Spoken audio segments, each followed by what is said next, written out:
Hey, High Vibe Collective, this is Jax, and today we are going to be taking a look at our weekly Dogma. And for episode 3, I wanted to take a personal look at my life growing up in a cult and create some correlations and sort of show how some of these techniques that we're going to find in the bite model that we're going to be using today to measure this are things that actually come across right now in spirituality, things that are connected to the digital age, things that are connected to different religions that are out there. And of course, being able to identify if we are being in any way manipulated by some of these same techniques. So in the bite model, we look at behavior control, information control, thought control, and emotional control. And so we're going to be looking down the list piece by piece to talk a little bit about my story, but also to take a look at other examples of how this manifests out right now in the collective. So first and foremost, one of the most interesting things about this is this video. This is, I haven't kept it a secret about growing up as a Jehovah's Witness. And intellectually speaking, I fully understand that what I'm doing right now is right. That what I'm doing right now is the right move for me to make, the right type of information for me to give to the collective. And I believe it's aiming towards a positive goal. However, even though I understand that in my mind, as far as the feeling that sort of is welling up in my chest, it's this feeling of betrayal almost. And I understand it's not betrayal, that I'm not betraying my own is kind of the energy of it. But at the same time, that is the power of dogma right there.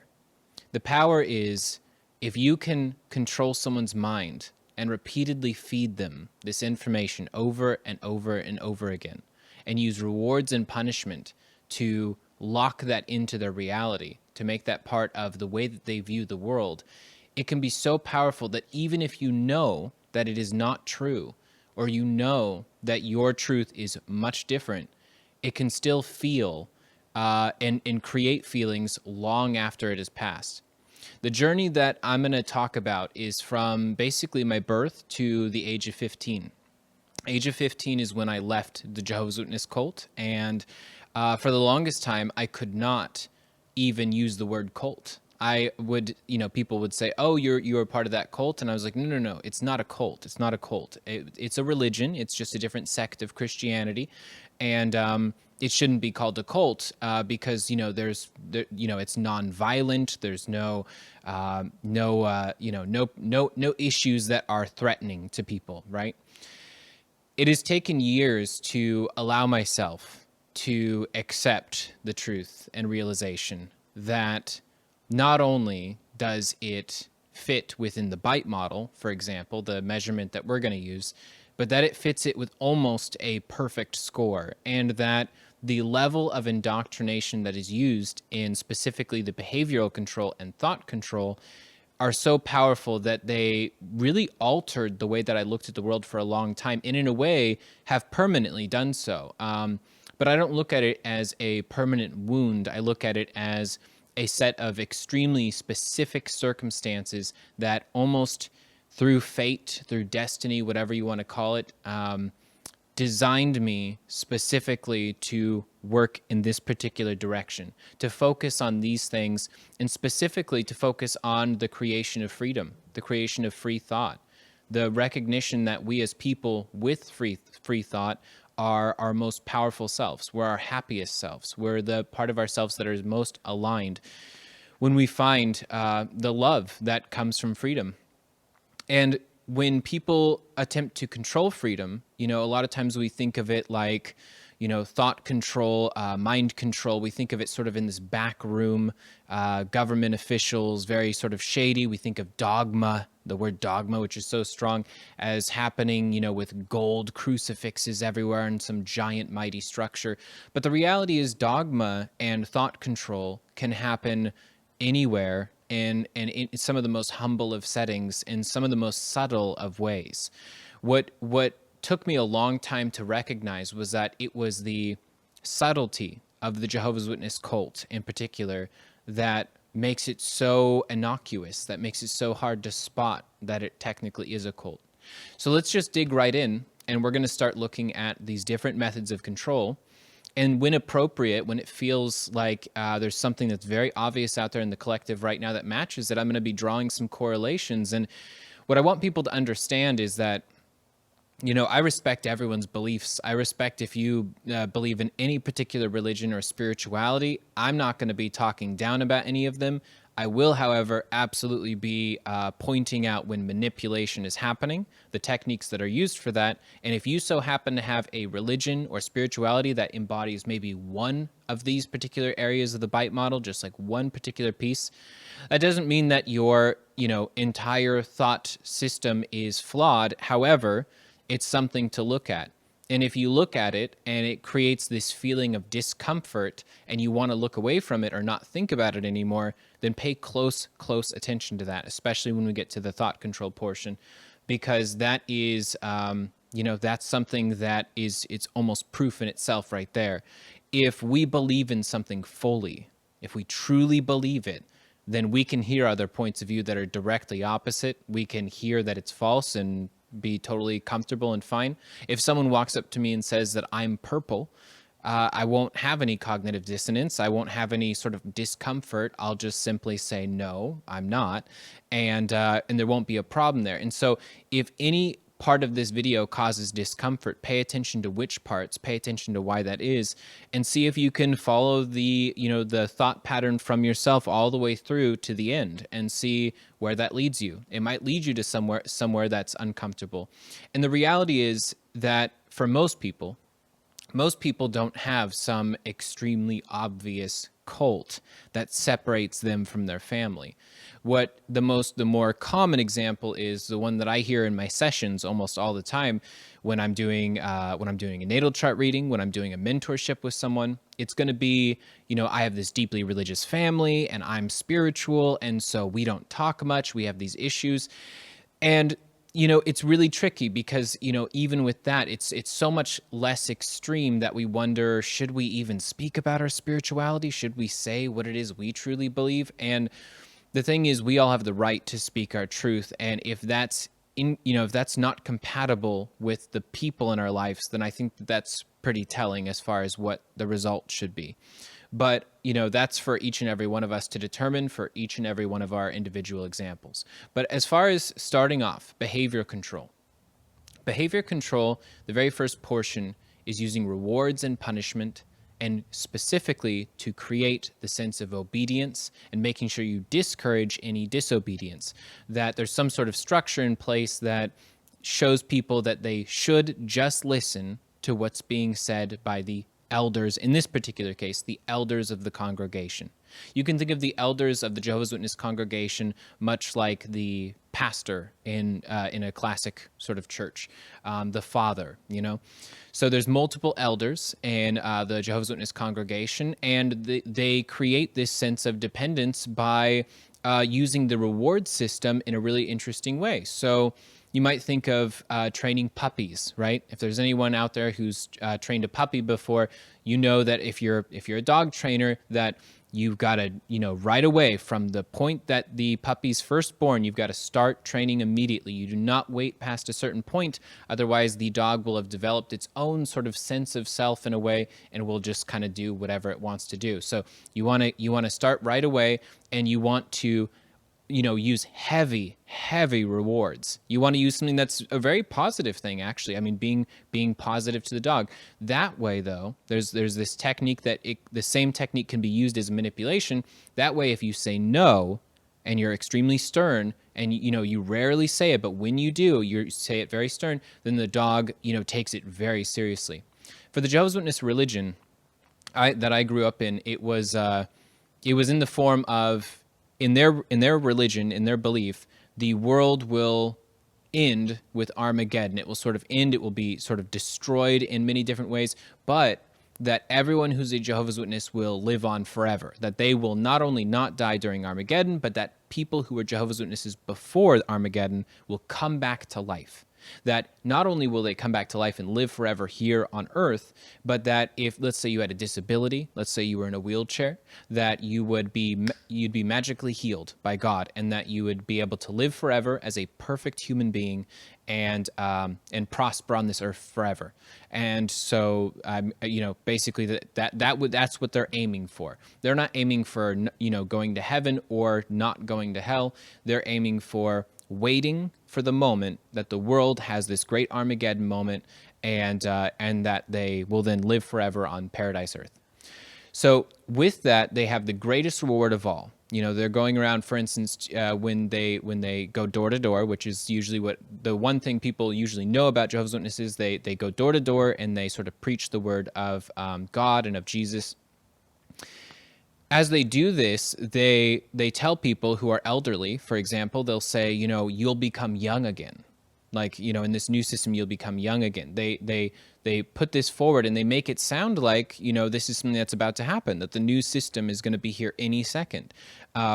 They will literally, basically use any world events that are currently going on to justify how obvious it is that Armageddon's about to get here. Because in the Bible, it specifically says in Revelations that, in the end times, there will be war, there will be famine, there will be plagues. I mean, I'm sure this all sounds very familiar. But the thing is, that's been going on since before 1914 for this particular religion. And Jehovah's Witnesses aren't alone in that. Most religions or spiritualities that are out there that have become deeply organized have a very similar thing. At the end of it all, that there's this moment in time in which everything's cleared away after all of this disaster. So they put forward very clearly and with veracity this intense claim that basically this is just all about to change, that God's going to come in and step in and fix all of this any moment now, and that all you have to do is be a little bit patient.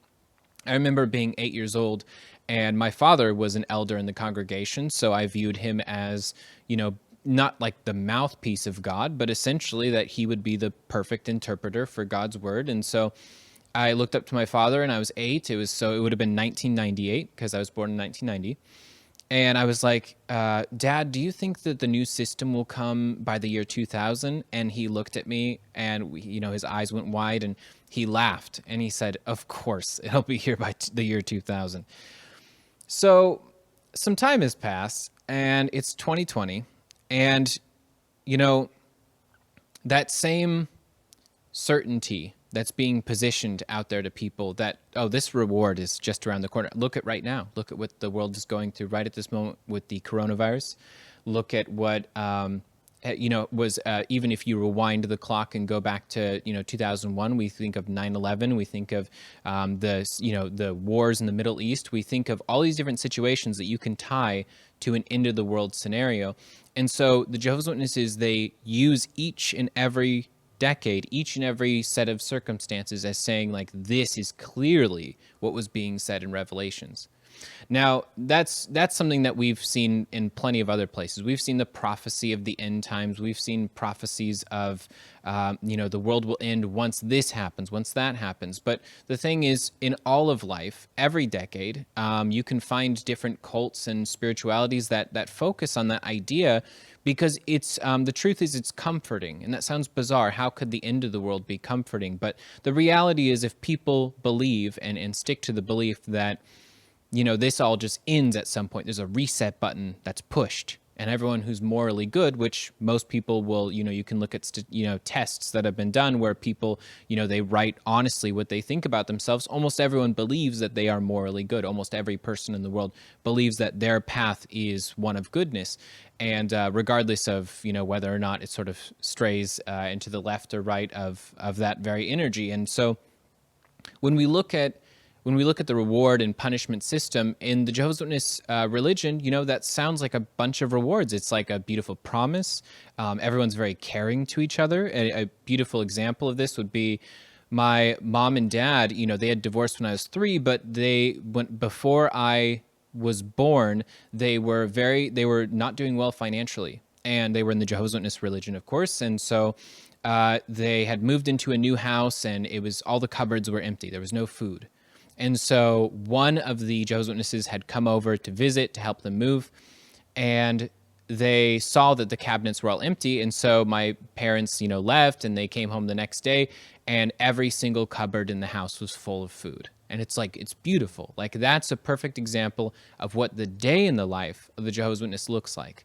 At any moment, if you're in it, it will be full of giving and love and favors. But what happens when you disbelieve? What happens when you all of a sudden stop believing in this religion? Or if you question it, if you're blasphemous, or if you even sin and don't seem repentant to the elders? Well, what happens is, and this is what makes it a cult, disfellowshipping. Disfellowshipping is something that you might recognize the behaviors of as like shunning. You may have heard before, maybe in some Amish communities, or maybe in some like really old world stuff, shunning, where people just literally wouldn't talk to you. That's exactly what the Jehovah's Witnesses do. So an example of this would be me, for example. After I left the Jehovah's Witness religion at 15, I was shunned from the congregation simultaneously, just like that. And the way that this works is, all of a sudden, people are not allowed to talk to you. They can look at you like, or whatever, for a second, like on accident, but they can't make eye contact with you and keep it. They can't smile at you. They can't wave to you. Unless it's a medical emergency, there would be no acceptable reason why they should be talking to you at all. So I was shunned from my father's side of the family at 15 when I had left, and we'll sort of rewind. We're going to be going all throughout the timeline to match up with the particular behaviors and the different types of control. So just bear with me that I'll be talking about 15 one moment, 8 years old the next moment, 10 years old the next. But when you have this threat of losing such a beautiful community, losing all these people that would support you at any moment, when you're in the religion, then you don't want to make a mistake. You become afraid of making one at all.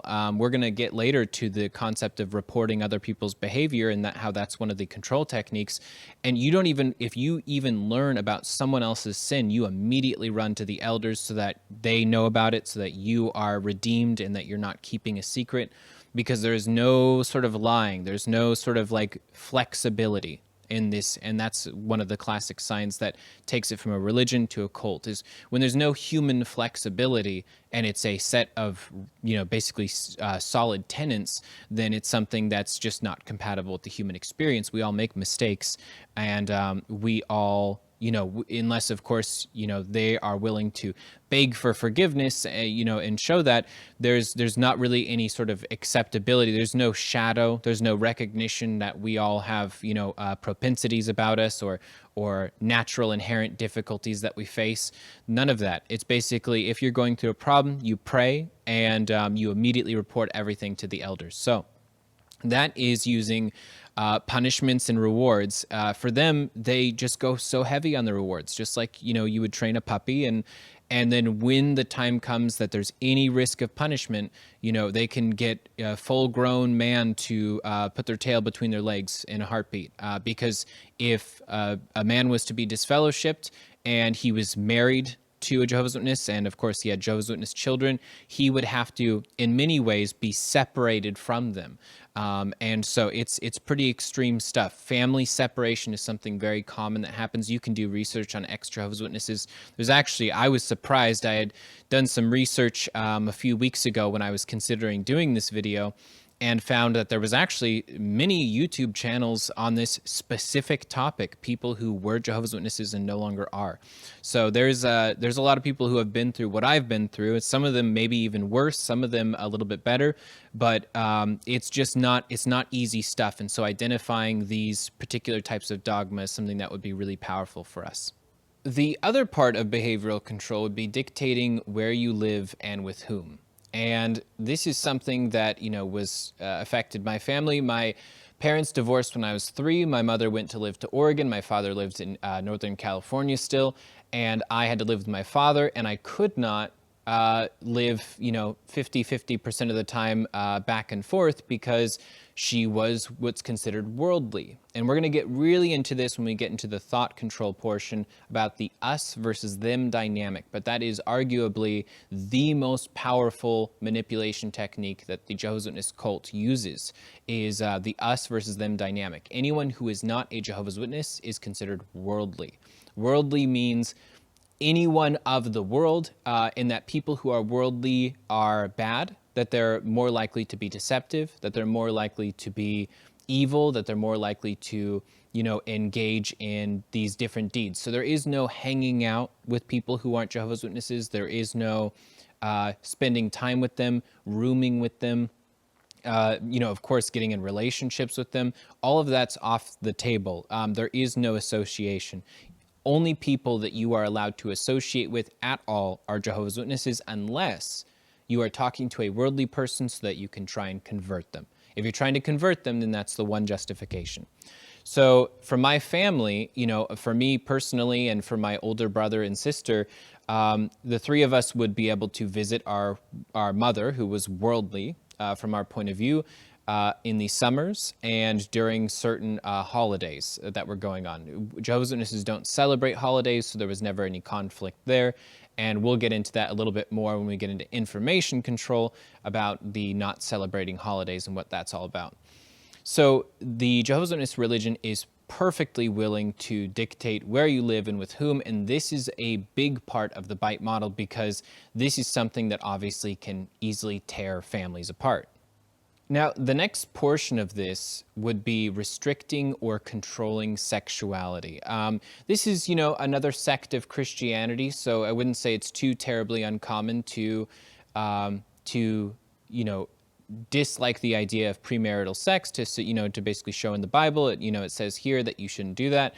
So that's something that's relatively common. However, with Jehovah's Witnesses, they take it very seriously. Even if it was two witnesses who weren't married and they had sex, I saw firsthand several examples where people, one of them got pregnant, and so they got married immediately. They talked to the elders, they admitted their sin, and then they got married immediately because that's the only way that you can sort of redeem it. It's still a problem, and you still can get disfellowshipped for that. It's up to the elders each and every time. There is, a type of code book that the elders will go by, but essentially they pray and do their best to interpret the Bible, and it's totally subjective. One Kingdom Hall, which is what they would call their church, might be dead serious about no premarital sex. Another one might be a little bit more liberal on it. However, there simply just are certain things that they do not allow and do not accept. And this is one of them. With sexual control as well, we'll get more into this when we get into thought control. They really promote the idea of feeling guilty about having sexual thoughts at all. They'll immediately talk about the story of Jezebel. They'll immediately find verses in the Bible that, will always use the concept of the whore, the concubine who, was sinful.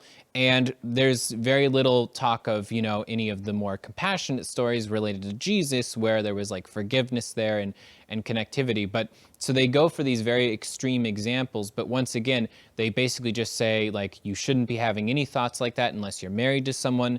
And we all know that that's not how human beings operate. Human beings are creatures of biology, and we just feel these things. But they promote the concept of feeling very guilty about it, and of course, never in any way, shape, or form doing anything before marriage. And even if there's some sort of gray area, it's not gray to them. It's very black and white. Another part of this is, of course, controlling clothing and hairstyle. For them, the Jehovah's Witnesses, they're relatively soft on it. For them, it's all about just making sure you don't look of the world. So wearing all black one day might be fine, but if it was ever more than one day in a row, they might say that you look worldly. No tattoos, no hair changes that are anything that you wouldn't see in the 1950s walking around is something that would be unacceptable. All clothing would be, modest. It's not to the degree that it goes to like an extreme sect of Mormonism or anything like that, or the the more like almost like in the Amish culture where you have to dress like you're from that time. But for them, it's more so just restricting clothing, hairstyle, makeup, but it can only be to a certain degree, and everything must be modest always. As far as exploiting you financially, the Jehovah's Witness religion, like many forms of Christianity, have basically a tithing process, a contribution box, it's called. It's definitely suggested that you contribute. I wouldn't, I would definitely be on the fence. I've never seen firsthand any scams or anything that was anything above encouraging to donate. However, there definitely was the story that that is told of the woman who only had like 2 pennies and she gave one of her 2 pennies in the Bible. And that's one that they tell a lot. So they try and insist that if you're financially well off to any degree, then you definitely make sure you are giving as much as you possibly can. But once again, there's nothing there that technically breaches any of the codes. And that's something that I saw a lot. My own father, who was not making much money during my childhood. He was not financially well off. He turned down several promotions and several different positions he could have to make more money so that he could have all of his time devoted towards this religion. And even then was still donating very large sums of money to the contribution box, which put my family in a really difficult position many different times. So that's something that is strongly encouraged, especially if you are an elder. But once again, it's not something that I ever saw firsthand directly enforced. So as far as restricting leisure time and activities, there's a kind of a weird version of this. Basically, Jehovah's Witnesses are not supposed to go to college. They're not supposed to go to college. Trade schools might be considered okay in some circumstances, but never college. Because they say that the reason is because that takes away so much time from God that, you're suggesting your worldly pursuit is more important than God. However, of course, you might theorize that maybe the real reason is that if you go off to college, you'll be surrounded by different people who would be considered worldly and open your point of view to some other viewpoints, as well as, of course, educating yourself. And when you educate yourself more and more and more, certain things that are just told to you start to become silly. They start to sound silly. And so, restricting your leisure time and activities, though, they just essentially, as long as you are not around worldly people, then, of course, you can go out and have fun with other Jehovah's Witnesses. And, as far as your time, I mean, there's a pretty strong time investment. To be a Jehovah's Witness, you have to go to church or the Kingdom Hall on Tuesdays, Saturdays, and Sundays. That's how they have it set up in most of them, where, there's a Tuesday night meeting and then there's a Saturday meeting again, as well as going out to service is what they call it, where you go door to door, knocking on people's doors and telling them about Jehovah. And then on Sunday, another meeting, a very long meeting. So there's multiple hours spent. It's close to a part-time job. It's almost a part-time job worth of being a Jehovah's Witness, just believing and being a part of that culture and religion. They definitely require that you seek counsel for any major decisions. If you want to get married, if you are wanting to do anything that would possibly shake up your schedule, and your ability to go to meetings, they become very serious about that. So you have to go seek out the counsel of the elders. It's not only encouraged, but if you were to rashly go off and elope with someone that you loved, or if you were to, just move all of a sudden out of state, any of those things would be very suspicious to them and would be something that could potentially lead you to getting disfellowshipped. So it's very crystal clear that the control is at a specific place. It's at the level of the elders, and that there's rungs that go higher than that, such as the presiding overseer, and of course Bethel in New York, where basically there's like sort of the executives of the Jehovah's Witness religion. So you have to seek counsel for essentially anything that would, be something that you normally would do as a free choice. As far as the little things, there isn't much accent that's put on that. So next we take a look at information control, deliberately distorting or withholding information. One particular example of information control would be that if you look at the origins of the Jehovah's Witness religion, it was said all the way back in 1900 that, that Armageddon was going to come in 1914. Now, what that sort of became was, okay, some time had passed, no Armageddon. So then the generation that's born, before 1914, so they're alive during that time, that will be the last generation of people before Armageddon comes. And then, of course, no Armageddon came. So then it was people who were born on 1914, that generation would be the final one to never know death or pain or sickness.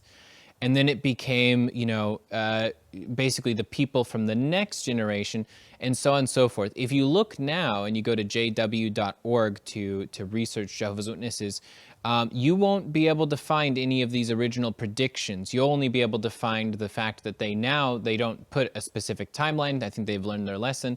What they do is instead they'll just say it's coming any minute now. It will come like a thief in the night, as it says in the Bible, and just surprise everyone. No one will see it coming. It'll be when the world leaders announce peace and security, and there will be no sort of preparation for any of that. It's just going to happen one day. So they believe that this is going to happen, but they do not admit that these original predictions took place. You can actually find this information and see the places that they've written this down. They normally have these weekly magazines that they put out called The Watchtower and The Awake. Then they also have these books that they create, which, we're going to get more into it when we get into thought control, but basically they are willing to listen to science, biology, and history anytime that it's something that works with a Jehovah's Witness belief. And they are unwilling to listen to any of those three things if it's something that goes against the belief system. So it's like pretty crystal clear as far as their willingness to just distort, to consider a resource useful versus totally corrupt and worldly. Just basically depends on what they're trying to find out. I have seen firsthand so many examples of it. You ask a Jehovah's Witness why they don't celebrate holidays, they will be a competent historian who tells you all about each and every pagan mating ritual that almost all of our holidays started as. You start talking about evolution at all, and all of a sudden, everything's off the table. Nope, that's just worldly information. It's just false. It's just a lie. So there's a very clear, unwillingness to listen to any of those resources unless, of course, they support something that is being said in that belief system. One of the biggest ones, and it's the most touchy of all of them, is deliberately forbidding you from speaking to critics or ex-members of the Jehovah's Witness religion. Because my mother was a Jehovah's Witness, an ex-Jehovah's Witness, and my father was an elder of the congregation, there was a lot of pressure for me as a kid to never listen if my mom said anything about spirituality or about other religions, or to talk about any of this. And, it was about the age of 10 that my dad started saying to me, okay, you're 10 years old now, so it's going to pretty soon be the time where you're going to want to stop seeing your mother. You're going to want to stop visiting your mother anymore and going there on vacations. When I look back at that and I realize why he was so subtle about it, it's because if he had directly says you shouldn't go see her or you can't go see her, then, and I was to report that to an authority figure of any kind, then, or to her, then that would be something that the government would not take too lightly. And it would be something that, of course, immediately could get me, brought over there, because you can't tell children that they have to stop seeing their other parent. However, he was very subtle about it and sort of did it in little spurts. So it'd be, after a vacation, a summer vacation, I would go visit my mother. I'd come back and I would have secretly had done, maybe hung out with a worldly kid, or I would have, maybe done something in relation to a holiday and just not said anything. And for me, I would process so much guilt about it, just for the littlest things that you would never even think of, like taking a piece of birthday cake when my brother was having his birthday over there. And things of that nature that don't seem like a big deal were dead serious. And so I would just keep those secrets to the grave until, I guess now, I suppose I'm confessing, tons of those different things. But, my mother, being an ex-member, was, constantly talked down upon by my father. My father would essentially, anytime my mother was brought up talk about what a hateful, evil person she is, that she is involved in witchcraft and stuff. She had basically gotten tarot cards around the time I was 12 for the first time. And so when my father heard about it, he basically was saying, look, she's worshiping the devil, basically, and we'll get more into some of that stuff. But it's very crystal clear. You do not speak to ex-members. The only thing ex-members, can do is earn their way back, maybe. There's circumstances where I saw one man who cheated on his wife, so he was disfellowshipped, and then he was there for, 2 or 3 decades trying to earn his way back, and he ended up dying before earning his way back. So by the Jehovah's Witness standard, he wasn't accepted back in, and therefore he might not make it into the new system, if that was to happen. So it's pretty rough stuff. It's pretty sad. There are people who have basically suddenly been torn apart from their families, and for me, I was in such this sort of specific place between the circumstances of my life that my father was not able to push it to an extreme degree, because if he pushed too hard and I told an authority figure, that would be a big problem. But also, he couldn't be light on it either. He couldn't not say it. He's an elder of the congregation. So from his point of view, he had to make sure that we stopped seeing her altogether. This would go on to eventually have my older brother first leave to live in Oregon and break away from the Jehovah's Witness religion and be shunned. And then, of course, my older sister, and then I was the last one at 15 who finally broke free at 15 after a very long, extensive court battle where my dad fought tooth and nail to fight my mother on that and make sure that I was, that I stayed in California. So it was pretty awful stuff. But it's something that there are so many examples of that out there, not even just with the Jehovah's Witnesses, but with cults in general, people being separated from their families. It's one of the ultimate powers and negative energies, connected to dogma itself. With dogmatic belief, you're in or you're out, you're with or against, and there's no other way around that. Discouraging access to non-cult sources of information. Once again, they were very willing to use non-cult information when it worked with them. They were very unwilling to listen to any of it if it worked against anything they had to say. They would even, despite medical advice where Jehovah's Witnesses, they do not get blood transfusions. They will not. It's against the rules. You cannot have one. So even if you're in a medical scenario where the doctor's trying to tell you, look, like we really need to do a blood transfusion, otherwise this person will die, it's still basically they would rather die and then from their point of view go to the new system, the paradise earth that happens after Armageddon, rather than be saved through blood transfusions, which they believe was unclean because of a scripture that had talked about the consumption of blood or the consumption of foreign blood, and essentially that's where they get that idea from. As far as dividing information to insider versus outsider, all information is divided that way. Generating and using propaganda extensively, we've talked about that a little bit already. Essentially, any event that's happening in the news, they will make sure that it's in some way translating to a scripture, which then they'll always lead to the final scriptures saying that this is, of course, representation, that this is, the final few months, that Armageddon should be happening any moment now. As far as gaslighting you to make you doubt your own memory, this is something that I saw firsthand in a few different cases. There were several memories my mother had talked about to me about just talking about, our childhood back when the two of them were together. And it was as if my dad would suggest that these things didn't happen, even though there was evidence of them.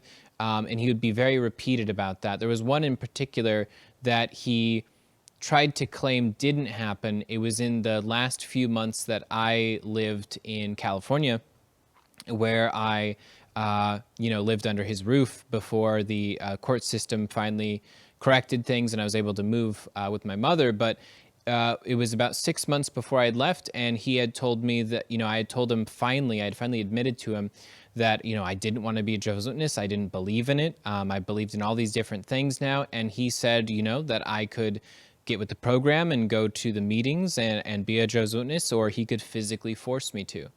And after he told me that, it was odd because I had never heard him say anything violent to anyone, let alone insinuate impending violence towards me. But it was in that moment that after that, he recognized that he way crossed the line. And luckily for him, I was too afraid to betray him and to get him in trouble. So I didn't tell any authority figures about that. I didn't tell my mother about it until years later. But he would try and gaslight and basically say that, no, that didn't happen. I didn't say that. No, I just said that you should be a Jehovah's Witness and that you should listen to the truth.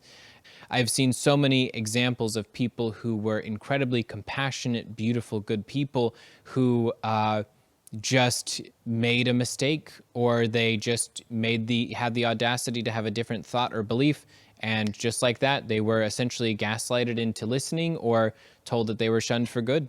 Even to the slightest disrespecting of an elder, it's something that is just considered unforgivable. This last one's a really big one, requiring you to tell on others, essentially, to report misconduct, to report your own thoughts as well as the activities of other people. So it's really interesting. And the Jehovah's Witness religion, they are very crystal clear that if you witness a sin and don't talk about it, then you've equally committed it. So you have to, the moment you know about something, go tell people. It does not matter if that leads to them being disfellowshipped. It doesn't matter if there's some justifiable situation. It doesn't matter if they personally wanted that kept secret. None of those things matter at all. The only thing that matters is reporting that so that the elders can decide if they're in or out. Essentially, by now you've probably seen some of these behavioral control techniques and some of the informational control techniques and have thought it's almost as if they're making sure that there are no threats whatsoever to the thought system, the thought ecosystem of the cult. And that's exactly what it is. They're making sure that if there's anyone who potentially could open your mind or say some other point of view, that they are not part of it, that they are not included in it. Now, this is the biggest one of all in thought control. And to me, this is the first tenet, the first part of this is what Jehovah's Witnesses are, focus on the most. This is the strongest one. Instill us versus them thinking, black and white thinking. To focus on worldly people versus Jehovah's Witnesses, because that's how they view all dynamics. All situations are the worldly and the Jehovah's Witnesses. And so there are no other, religions or cultures or anything like that. All of that's really irrelevant. Basically, they're just people who either are about to be Jehovah's Witnesses or they are people that have turned away and, they're sinners. And so this dynamic, being a child and having that really positioned to me over and over and over again was a really tough one. Because I remember in school, I really wanted to make friends. I really wanted to be social. I'm, in astrology, I'm a quadruple Libra. And so making friends is something that is very constant for me. But basically, I remember avoiding being too nice to people or talking to them too much, because then they would want to become friends. And I knew that if we became friends, that they would then invite me to their house. Because they're worldly, I wouldn't be able to. So I would have sort of small friendships, very subtle diet friendships, if you will, with kids at school, but I would never get too close or too attached, at least I would try to, and because I knew what the inevitable result was. And so it was as if everyone noticed, though. There was definitely this feeling of being an alien among other people, and that was something that was instilled so deeply that even at 15, when I finally left, it was brutal, because I was suddenly immersed in the worldly people that I had been separate from all this time, and outside of the Jehovah's Witnesses that I was around. And it was such a different climate and such a different energy. It was such a different feeling. And of course, the most exciting part was that I was free to do this now. But at the same time, it felt like from the ages of 15 to 18, there was just basically a huge learning curve, learning how people were. And the funny thing is, because of this us versus them dynamic, I had become sheltered from many of the different things that most people have already learned by the age of 15. They've already sort of started to see deceptive, manipulative behaviors. They've started to see them from other people. And for me, it was as if I ran with some really bad crowds directly after moving to Oregon, because I didn't know that they were bad. I assumed everyone was worldly, and therefore I had no sort of good or bad meter. It was just purely like, I personally, luckily, throughout my childhood, always secretly in my mind rebelled against that one particular thought, because I had observed people who were worldly, but they were so compassionate and so empathetic, and they were so positive to others, and I just couldn't get with the program and accept that they were bad people because they were worldly. And that's, of course, something that was so validated for me after leaving the church, was being able to see that there are good people. And of course, there's also people that want to do, different bad things. They want to, be manipulative. They want to serve themselves only, greed, and all these different things. But that's something that you can see inside the Jehovah's Witness religion as well. That's something that you could see anywhere. And it's not something that's special to simply non-Jehovah's Witnesses. Use loaded language to stop complex thought or cliches. Yeah, this was one that was a very serious one for me. I was a very analytical child.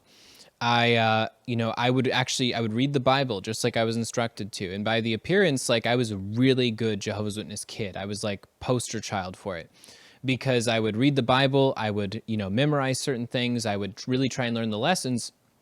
But the problem was this thought-stopping technique was used on me many times to stop me from, of course, blasphemy. Blasphemy was the thought-stopping technique where, anytime I would ask a question where I was like, hey, this whole situation with Adam and Eve, and like women have to go through pain during childbirth because they ate the fruit, like all women should have to go through pain in childbirth. I was like, what's the deal with that? And then, it was like blasphemy. You never ask a question like that against God. You never have those thoughts. And so there was nothing subtle about that. It was basically as crystal clear as can get. It was just this unhealthy method of saying, like, if something's blasphemy, you do not even think it. You never speak it. And that was a tough one, because for me, when I was 10, I was going to become what's called an unbaptized publisher, which means you're not getting baptized, but you're becoming sort of like stepping into almost like what would it be? Maybe team lead instead of being a supervisor, right? So you were young, but at the same time, you were still showing you had some responsibility. And at 10, that was like a good age to do it. It was really impressive, according to my dad at the time. So before the meeting where you sort of like apply for that, where you try and become that, my father had me read several Bible verses, and I was going to have to memorize them and understand them. And the one he picked for me was the story of Job. And I remember being appalled by that story. And this is not, that this video isn't about whether or not there's a theological argument for or against the story of Job. I actually heard a really good theological argument against the one I'm about to give. But essentially, when I was a kid, I was 10 years old and I was reading this story, and essentially the way the story goes is, God is looking at his servant Job, who's this man who's full of faith. He has such strong faith that he does good and he serves God, and he has a beautiful life. He has many wives and many children, a lot of cattle, and I think they were always put in those groups of three. It was talked about wives, children, cattle, as if like those are the commodities, of course, of the time. So that's the way that they characterized all that. So in the story, what happens is Satan walks up to God and said, well, the only reason that Job serves you is because you have given him all these blessings. He has all these things. If you were to take it away from him, he would curse your name in a heartbeat. Well, what happens in the story is God says, okay, I'll allow you to do anything except kill Job. So what Satan does is he kills Job's wives and children and cattle, and I think his house burns down. I know his crops become poisoned with ash or something like that. Job, of course, gets all these boils all over his body. And so Satan's like, he's still praising your name. But if his friends were to turn against him too, then that would be what causes it. So Job's friends try and, convince him, like, why won't you curse God's name? Like, he's taken everything from you. And Job just won't do it. Job understands that, his love for God is the most powerful thing in the world, and that God will take care of him. And he's insistent on it, and he has faith about it. And so I read this story, and that's, to a lot of Christians, that story is one that is a testament of faith, and it's considered a beautiful story. For me, the part that I was hung up on was that I talked to my dad, and I was like, it almost kind of sounds like God authorized Satan to murder people, like in order to prove a point. And, in this story, like, what's the deal with that? Like, he didn't have to prove this to Satan, right? Because, like, Satan doesn't know everything and God is omniscient. And so, like, God already knows how it would have played out. And so, like, why go through, these were people that died for this. And of course, that was met with, my father said that it was blasphemous, that it was awful that I would say that, and that it was evil, that I had even considered that thought. But he never gave me any kind of counter argument for it or talked about it. He then, a few weeks later, showed me the Bible. I guess he had been thinking about it for weeks and not having something to say about it. And he had said, well, you see, what happened was after this happens, God rewards Job by giving him twice the wives and twice the children, twice the cattle. And I was like, yeah, but, he still like allowed Satan to murder other people because of it. And so this is like a classic example. Like I'm sure there's a great theological argument out there against this, something that I just didn't see. But to me, it was something that I believed I should have been able to discuss back and forth. But they stop thoughts in their tracks. If you have a thought that goes against the cult, then then it's wrong. It's basically a sin to have the thought, and it's definitely a sin to speak it out loud, because that would be blasphemy. So that's just one example. So allowing only positive thoughts is another dangerous one, because for them, they recognize you will be sad, you will be angry, and things like that. But basically, the solution is pray. If that happens and you don't pray about it, then or you are praying, but it's still not enough, then you've just got to keep praying. Like the concept of anything else besides praying, like how could you, like, there's no therapy, there's none of that. The elders almost act as a sort of like a therapist, except for they won't necessarily psychoanalyze you, nor are they qualified to do so. And so basically, it's all about you just pray if you're having these negative feelings. And as far as rejecting rational thought, yeah, there's no critical analysis that happens here. If it's not written in Scripture or not put in the form of Scripture, then it's something that is not applicable to their human experience. Emotional control. This one is very strong. It was very strong for me because this is where, it got really intense in my teen years because of this. There was, the installing of fears of leaving the group. The emotional techniques that my dad would use would be, first of all, the moment he recognized when I was 14 and I had used tarot cards over the summer break when I was at my mom's house, he then got me a dog, which was awesome because I really wanted a dog. I had been saying it for years, and he had said, no, I will never get a dog, not in this house, not until we move.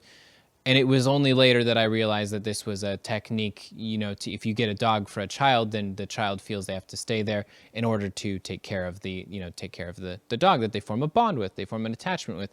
There was also several other things that started as well. I had been wanting guitar lessons for years. He suddenly got me guitar lessons, and it was very, very sort of subtle. But it was a way of basically saying, like, look, here's all these reasons to stay.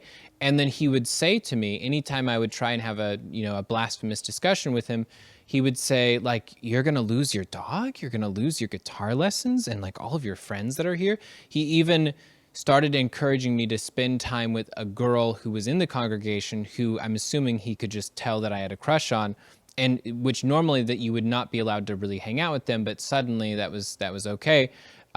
Because basically by creating all these emotional attachments, like, if you get attached to this, attached to this, attached to that, surely one of these things will keep you from going to see your mother. And that's just one example, but I see all the time, basically people, it's a very rational fear, actually. It's not an irrational fear. It's a rational fear to fear losing an entire community, because it's all one family when you're in it. It's all extremely giving and loving when you're in it, but when you're out of it, it's just suddenly out in the cold, out in the world. Labeling emotions as evil or worldly, absolutely. Curiosity can be labeled as evil. Not always, of course, if it's curious about God, but if it's curiosity about anything outside of that, then it's unacceptable. Feeling, of course, anger, feeling, doubt. If you're doubting your faith, that's like the cardinal. You never do that. You never doubt. And also, it's something that they do very well. They help build emotional attachments so that you are terrified to lose them, and that even the slightest sin you like think of as the worst thing in the world, and you confess immediately, because if you don't, then all of these people that are all around you constantly love bombing you, constantly encouraging you, saying the sweetest things you've ever heard. Then all of that will be lost. And so it's a very powerful technique. Stopping techniques to prevent homesickness. That was a big one for me. My dad, I always just had thought of it in my childhood as just he didn't like my mom because they had gotten divorced. But looking back at it, a lot of the things that he would say were emotion stopping techniques, where he would try and convince me not to miss her, that missing her would be missing part of the world, missing, the worldly things in life. And by having that, I'm making a mistake. And so once again, he was very subtle about it, but it was very crystal clear. Each year that I got older, from 10 to 15, it became more and more like by the age of 14, it was like, it's your responsibility to stop seeing your mother. You just have to stop seeing your mother and the other siblings that I had. Before 15, it was 3 years before my older brother had moved to Oregon. My older sister had moved to Oregon 2 years before I left. And then, I, of course, had 3 other siblings over in Oregon that I wasn't able to see unless it was the summer break. And so, anytime I would miss them or want to talk, then it eventually got to the point where he started being on the phone with me when I would talk to my own mother. And so he would like record the calls and everything, because he was keeping an eye out for any type of odd behavior or something worldly that she was influencing me with. It was very bizarre stuff, very bizarre. Promoting feelings of guilt, shame, or unworthiness. Like that's something that was basically constant, usually for those that would generally be anytime you step outside of your responsibilities, or anytime you have any type of sexual thought. Sexuality was one thing that is taken very seriously with Jehovah's Witnesses, and never sort of expressing any type of sexuality. So you should feel ashamed if you have an impure thought. You should feel ashamed if you covet someone else's wife. Any of those things immediately should be shame. They literally spell it out, like you should feel ashamed of yourself. Feel the shame. Here's all these Bible scriptures that will show you how people felt the same way. And that in order to get rid of it, it's only through Jehovah. Yeah, showering you with praise and attention. That's the biggest one. That's like that's the most powerful thing. Is like I've said, every single person who's in that has anyone that they need. Anything that you need, any physical thing, any support you need, it will appear to be there in a flash of an instant. The moment you call to the elders and say that you're going through a hard time, they'll send people over so that they can all go over the scriptures with you. Nothing can ever be done human to human. Nothing can ever be done just on the personal level, just chatting, just to feel better. It always has to be through the lens of the religion itself. And finally, the one that I've touched on the most is shunning you if you leave the group, and teaching you that on the outside of the group there is nothing but misery. In the journey of being a part of this religion and being a part of this cult, it was always said that on the outside that basically if you're out there, you're going to be miserable. Like you're going to be alone. No one's going to care about you. No one could ever, will ever be able to show real love to you. Any relationship partner you have would be someone that would be unfaithful. Like all of these different extreme examples that were constantly positioned. And what I found, rewinding back for a second to when I was 14, I had gone on summer break, and I had, for the very first time, I was spending some time with my mom, and she had got tarot cards. And so I tried them for the very first time. And that's sort of what began my whole spiritual journey. But, I had tried them out, and I felt this immediate magical connection. I had felt this wonder and this incredible energy. And so she actually took me to a crystal shop called the Crystal Heart in Oregon, a really awesome place. And, I'd gone to this shop and picked out my own tarot deck. And I just remember everyone there that was in the store was incredibly kind. And it was almost as if, like, even though I was being a heretic and not only using the tarot, but getting a tarot deck, I didn't feel guilty in the moment, because like I was surrounded by people that almost were proving my theory. That people in the world might not be so bad, that there might be some of them that are bad, there might be some of them that are good, or that focus on those different energies, but that people can't be summed up like that. And that when you go out there, that it's not all misery. And then I would go back to California. I tell my dad finally, I'm almost 15 at that point. I say, I use tarot cards. I talked to a spirit. I had seen a spirit and talked to a spirit. I am not a Jehovah's Witness anymore. I do not believe in it.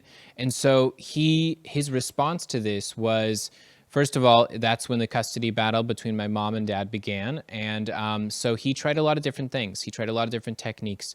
First of all, he tried to pretend it didn't happen, that I didn't say that, because he, as someone who is an elder, could not obviously have it get out that his son was practicing spirituality of any kind, let alone leaving the Jehovah's Witness religion. So he denied it. And then it became threats, just basically like, you're going to go or I'll physically force you.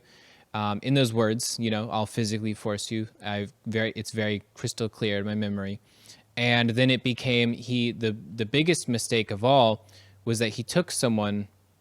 There was this guy who was also an elder, and he literally worshipped the devil before he became a Jehovah's Witness. Not like Satanism, like the philosophy, and not actually believing in Satan. I'm talking about like literally worshiped the devil and practiced literal dark witchcraft. Now, because my dad saw all of what I was doing as the same as that, he had me basically do these weekly sessions with him where, I had explained like, no, I'm not into worshiping the devil or witchcraft or anything like that. I was just doing tarot cards. And my dad said that, it was all the same. So he has me do these weekly sessions with this guy. And this guy talked about how, I got into exactly what you're doing right now. I was doing blood sacrifices. I was doing all these different things. And I was like, yeah, no, that's not what I'm aiming for here. I want to explore what I believe. I want to explore what I find out that God is. I want to explore spirituality. I want to, use a crystal ball or a tarot card and see what I feel and see what I find behind that veil. And he said, oh, well, I mean, like that's how it all starts. And I'm like, no, there would never be a time where I would think that it's justifiable to do blood sacrifices or sacrificing a goat. I don't, that's not what I would want. I wouldn't ever want to worship the devil. And he's like, well, it's the same thing. I'm like, no, it's not. I would basically argue with him. And if my dad hadn't put such an extreme counterexample of what he thought I was, almost as if this guy's life story was a caricature of what he assumed mine would become. If he hadn't done that, then I wouldn't have learned to think so freely, because not only was I arguing against my dad in a way that I before had never done, I would space out my question over months because I knew that I didn't want to be viewed as a blasphemous heretic. So I would space it out. But, between arguing with him and between arguing with this guy that was this like ridiculous polarized counterexample, it started to help me become free, because I would say no. I would finally started learning to say no to these different things. This guy would say, yeah, I mean, you could be summoning a demon right now and I wouldn't know. And I'm like, I wouldn't do that though. Cause like, why? Like, why would I, do that at all? Like, what's the benefit from that? And so, after those sessions had ended, it was shortly after that the final court case had come, where my dad apparently went into the courtroom, and he had, as he was battling with my mom, he had said to the judge, it's very clear that my son is being manipulated by his mother to practice dark witchcraft and the use of uncanny satanic forces. And because of this, because there was no flexibility in his mind of spirituality of any kind or anything, it all was related to the devil. He very proudly stated this in a courtroom with a judge. And unfortunately for him, the judge, and apparently, according to rumor, everyone just laughed. Like everyone in the courtroom just laughed because they were like, "What the heck is this guy talking about?" They thought he was crazy. So then, my mother won the court case, and I was able to go live with her. And that night, it was just this deep recognition of, on one hand, I just lost every person I've grown up with my entire life. My childhood best friend stopped speaking to me. Several other friends that I had stopped speaking to me. All of them, all at once, all gone. And at the same time, that really deep pain of losing my father's side of the family and all of them was then coexisting with this really deep joy and love and feeling of excitement for the fact that I was free now. I could think freely. I could explore freely. And so for me, one of the reasons that I talk about the control techniques so much of Dogma, the different types of hard spiritualities, is because there is a price tag for having such hard stances and for being inflexible, for not understanding that in this world, that yes, it is difficult to admit that you don't have it all figured out, but it's the truth. The truth is that you don't have it figured out, and if you want to pretend like you do have it figured out to such a degree that you take it to that extreme, it will eventually cost you people. It will cost you your family. It will cost you the lives and connections and loves that you could be a part of. And so it's, I haven't spoken to my father in 15 years. I haven't spoken to him since then, and it has been really tough because, to me, it's a waste. It's a waste because, the way I see it, family's everything, and life is short, and something could happen tomorrow. And it would mean that there's a relationship I'm not having with my father purely because he believes something different than I believe.